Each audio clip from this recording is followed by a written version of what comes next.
शाळा जाण्यासाठी आरवी माझी वाट बघत गाडीवर बसली होती. पप्पा या लवकर म्हणून असं सांगत होती. आल्यानंतर ती आम्ही मग निघालो.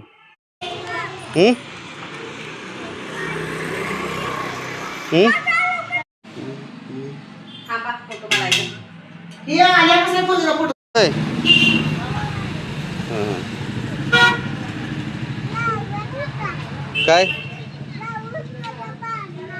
होय.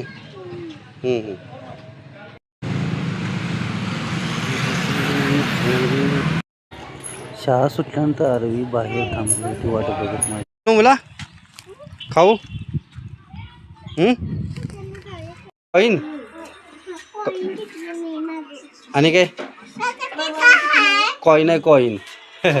ते सांगण्यापेक्षा दोन त्या जाऊ काय जाऊ जाऊ.